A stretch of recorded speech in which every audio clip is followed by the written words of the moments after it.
that. Right. Letting go is not easy, but when you let go, you're letting go for you.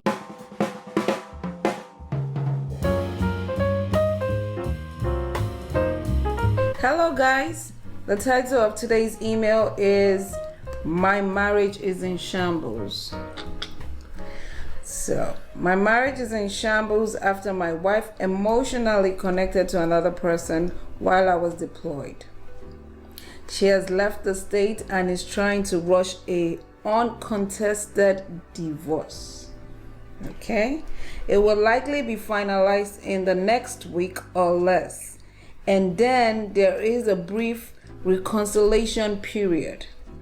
Is there any way to save my marriage? Yeah, what do you think?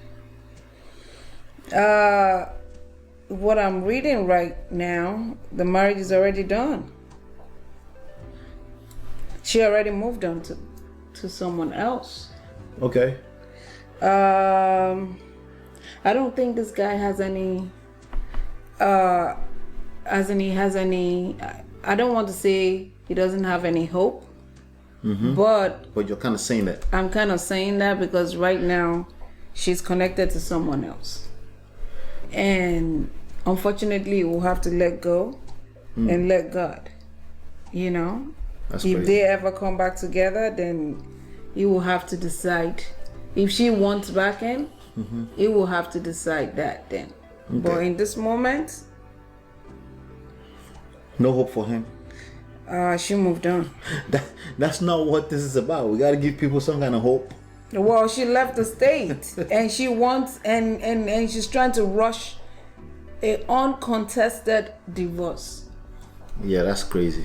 I'm not going to tell the guy to hold on to not signing the divorce papers Yeah, because absolutely. that's not going to help him. But at the end of the day, he needs to let go. Yeah, I agree. And I'm not saying there's no hope in the future.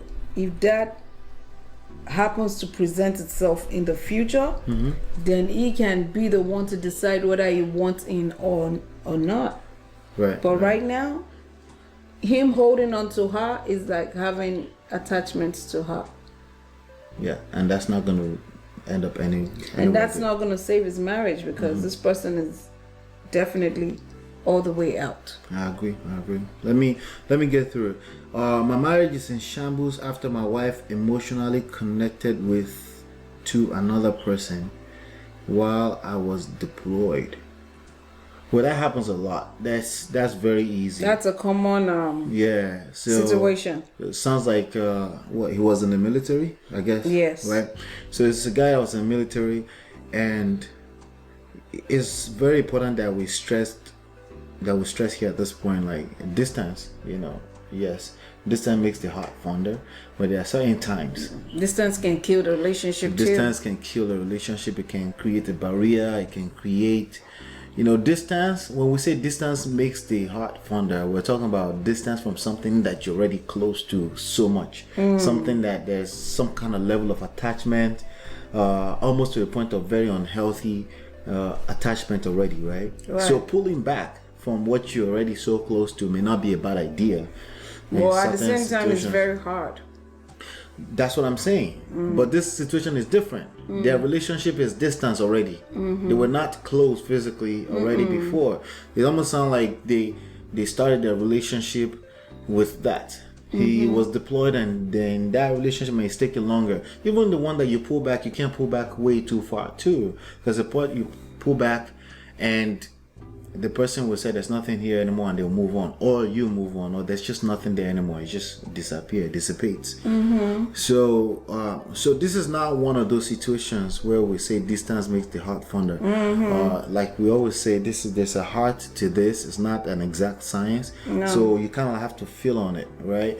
So him being so far away, the wife is only human. Yeah, probably mostly she was lonely. Right. And then you have someone on the side talking to you. Right, and people tend to connect with that, So remember that even though you are at the back of her mind, even though this guy is at the back of her mind, that creates some kind of excitement that she's dealing with somebody else, and that creates a connection. And we always deal with it from an attraction science standpoint, right? Why would she feel comfortable? Well, she wasn't exactly comfortable. As a matter of fact, the uncomfortability, this discomfort, is what creates the attraction in this situation. But as you do that over and over, people can build attraction from that. People can build a connection. So that's probably why she has left the state and is trying to rush an uncontested divorce. So I was saying, an uncontested divorce was something you asked of me. It's a no. We don't do that, especially when kids are involved. So never agree to uncontested divorce when kids are involved, because there are loopholes in the legal system that can hurt, especially the kids, So, but in this situation, it doesn't seem like they have kids. Right, it doesn't seem like they had kids. So if there was no kids, if we take kids out of the situation for a second, the best thing you can do is what she said earlier, which is basically let go. Let go. Don't ask for alimony or any of those craziness or support. If you're a man, especially, there's no need for you to ask for those things, because the only thing that's going to make you look like is it's going to make you look like a punk, like a fool, like less of a man. And you're probably trying to hold someone hostage. Exactly, and you're trying to hold somebody who is trying to set themselves free. You're trying to hold them back. That's not going to help your situation. As a matter of fact, it's going to make it worse. The more you're trying to pull them back, the more you're going to push them further away. So so my, I'm definitely going to say, like you said, let go. In this kind of, already it's a let go. So if there are children involved, the only thing you're contesting is make sure you have some kind of, what do you call it? Joint visitation. What do you call those things? Make sure you have the joint custody. Joint custody. Okay, just that's really all there is to your contest. If you want to contest your divorce, right. Never contest your divorce just so you can hold them back to yourself. It's not gonna work, right? Remember, what they want is they want to escape, and you're trying to hold them back. They're gonna feel like you're holding them back, and it's all about feelings at the end of the day. Right. You may say sure, and then they may change their mind, right? So, because you're basically agreeing to what they want, Right. And they may say it may take time. Everything, when it comes to these feelings, take time. It does. It will likely be finalized in the next week or less, and then there's a brief reconciliation period. Is there any way to save my marriage? Yeah, let go. Absolutely, you can save your marriage by letting go, by understanding the attraction science that we cover heavily. Where's the book? It's over there somewhere, right? That we cover in the book, Get My Marriage Back. Make sure you read the book 10 to 15 times. You need to understand the concept in this book. It's really, really all boils down to attraction. Yeah. And I want to stress because sometimes when we do say let go, people take an offense to that sometimes, because they don't really understand that letting go is for your own good, not for that person. And most especially, you can't control another human being. Yeah. It's gonna cause resentment. It does not help at all. It doesn't help. There's nothing like two people being on the same team. If you are on the same team, trust me, it's just effortless, right? Yep. But when you try to hold someone down using maybe it's alimony or child support or all this, all that gimmicks that people do just to stress the other human being out, you're making an enemy of who could possibly still be your friend in the future, or even your spouse. Yeah. So I want people to take note of that. Right. Letting go is not easy, but when you let go, you're letting go for your own peace of mind. Right. And we always like to attack these things from a very practical standpoint. Right. The idea of letting something go is because you're already holding on to it way too tight. You can't let go. Something you're not holding on to, you can't let it go because it's already gone. Right. But if when the idea of can I do something? Can I just do something that would just save my marriage right now? You're being desperate. That involves you holding that person back. We only backfire. Okay? It does. They're a human being. The person is an emotional being, right? So if you hold on to them, they fight back and want to repel you. That's because they're emotional beings. If you let go. If there was any kind of emotional connection there ever before, as in like ever, even if the attraction has dropped below 5, right? If there were any kind of emotion, they're gonna be like, why? They're gonna be curious why you let go so easily. Why is it letting go so easily? And that right there is called attraction. Right. And all you want to do is build on top of that. Okay, so you want to let go not just of this person, of this your wife. Let go of it, because literally there are options out here. She will not be attracted to you if she doesn't feel like you have options. Okay, right now she doesn't feel like you have options, and it's very subconscious, and that's why she say, I don't want you. People that feel like you don't have options don't want you. That's the way it works. When they feel like you have options, all of a sudden they want you, right? So let go, because that's you saying, I've got options. It's okay. It's absolutely fine. If you don't want to be a part of this anymore, it's okay. Just let go of it, right? And all of a sudden, attractions start coming back, and you just want to build on top of that. You want to be the best human being around them. If you have kids, you want to use that opportunity to showcase your best behaviors, and you start working on yourself. Just now you want to get on the journey of self-development, loving yourself. That's what it starts with, right? Key. And that's why we said take that time to read this book 10 to 15 times, because this book is connected to other resources that will help you build that Self-love. self-image that will attract Self-esteem. that person back. Okay. Yeah.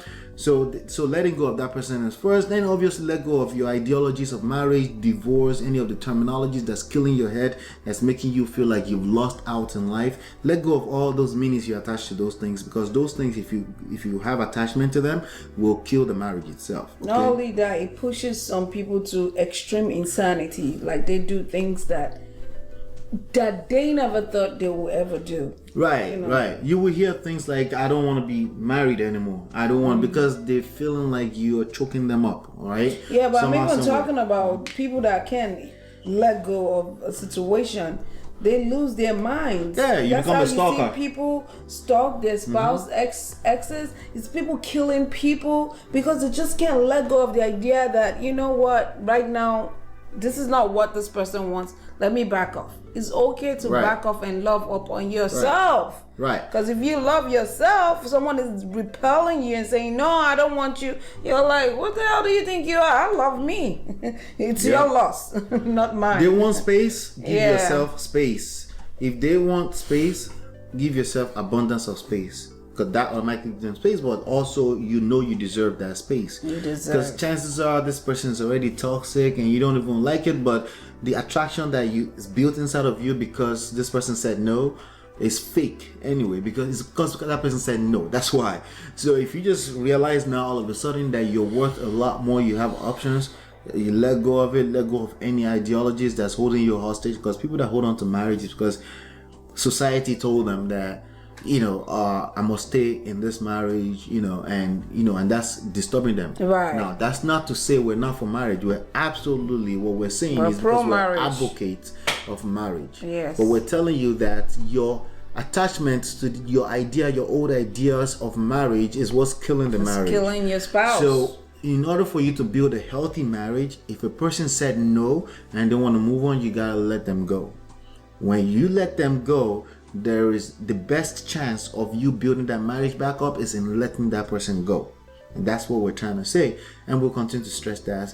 We stress that in other videos. It's a reverse psychology. It's reverse psychology. You gotta think about it. It makes so much sense. People are attracted to what they can have. It's that thing that you can have, that's when you want it more. So you gotta put value on it by loving yourself. Yep. And that person will come back to you. Right. 80% of your best chance of them coming back to you is when you do that. Okay. Yes. If they don't come back to you, it's because they don't belong there in the first place. Exactly. And There's you something give that, better for you. You leave room for the best that God has for you in store to come around. Because if you hold on to something that doesn't belong there, they occupy the space that that you may need something brand new to come there. But I always say, you will attract the best spouse that you deserve when you let go. It could be that person, maybe somebody else, we don't know. You let go and work on yourself. Yeah, so that period of time is easier said than done. That period of time, what we're saying is easier said than done. The way you're gonna make it easier is work on yourself, and that's why we have this book. How many pages is this book? 173 pages. Very easy read. Read it 10 to 15 times. our story is in there. We went through the same thing. That's why we're sharing that with you. And that's it. Anything else? Hopefully you've been enlightened and educated. We'll see you on the next video. Go watch more videos. Peace.